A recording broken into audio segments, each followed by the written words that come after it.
Series নিশ্চিতের লক্ষ্যে কাল পাকিস্তানের বিপক্ষে দ্বিতীয় ওডিআইতে নামবে বাংলাদেশ। প্রথম ম্যাচে বড় জয়ের পর আত্মবিশ্বাস বেড়েছে মিরাজ ও শান্তদের। অন্যদিকে সিরিজ বাঁচাতে মরিয়া পাকিস্তান। মিরপুরে দ্বিতীয় ওডিআইটি শুরু হবে কাল দুপুর 2:15টায়। মাঠ ও মাঠের বাইরে নানান সংকট। আন্তর্জাতিক ক্রিকেটে রঙিন প্রত্যাবর্তনে কিছুটা স্বস্তিতে বাংলাদেশ। নাহিদের আগুনে বোলিং, তানজিদের ঝোড়ো 50-তে পাকিস্তানকে উড়িয়ে উজ্জীবিত টাইগাররা। এবার সিরিজ নিশ্চিতের পরীক্ষা। বিকাশ পেমেন্টে 10,000 টাকার বেশি অফার। শপিং চলছে তো। এক পেশে প্রথম ওডিআইতে কোনো চ্যালেঞ্জে পড়তে হয়নি। পাকিস্তান ঘুরে দাঁড়াতে পারে শক্তভাবে, তাই নির্ভর থাকার কারণ নেই মিরাজ লিটনদের।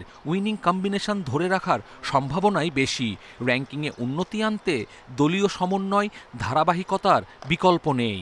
এই সিরিজটা দিয়ে আমাদের চেষ্টা থাকবে অবশ্যই আমাদের ওডিআই ফরম্যাটটা খুব ভালোভাবে কামব্যাক করার জন্য, এবং আমরা যেন খুব ভালোভাবে সামনে আগাতে পারি সেই টোনটা আমরা এখনই সেট করতে চাচ্ছি। বেস্ট 11-এ খেলে তখন কিন্তু সবাই পারফর্ম করার চেষ্টা করে, সো এখানে এক্সকিউজ দেওয়ার কোনো চান্স নেই। আমার কাছে মনে হয় প্রত্যেকটা প্লেয়ারই পারফরমেন্স করতে হবে। পাকিস্তানকে একাই ধসিয়ে দেয়া নাহিদ রানা এখন স্পটলাইটে। কোনো নির্দিষ্ট তকমা নয়, বরং স্কিলে মনোযোগ ধরে রাখতে চান তরুণ এই পেসার। স্পিড এই জিনিসটা নিয়ে আমি চিন্তা আসলে করি না, কারণ আসলে ইন্টারন্যাশনাল ক্রিকেটে স্পিডের চাইতে আপনার স্কিলটা ম্যাটার করে। তো আমি এই জিনিসটা নিয়ে কাজ করার চেষ্টা করতেছি। ক্রিকেট হচ্ছে গোল বলের খেলা, যে কোনো সময় যে কোনো টিম ঘুরে দাঁড়াতে পারে।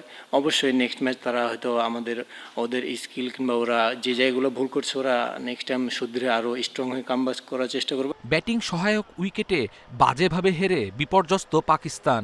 ব্যর্থতার পর তীব্র সমালোচনা, চাপ আরও বাড়িয়েছে দলের ওপর।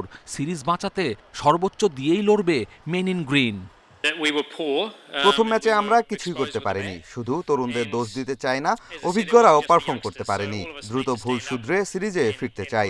এই ম্যাচ জিততেই হবে। সবশেষ বাংলাদেশে খেলা ওডিআই সিরিজে হোয়াইট ওয়াশ হয়েছিল পাকিস্তান। দীর্ঘ বিরতির পর টাইগারদের কাছে দ্বিতীয়বার সিরিজ হারের শঙ্কা। কপিল পাল, ইন্ডিপেন্ডেন্ট নিউজ।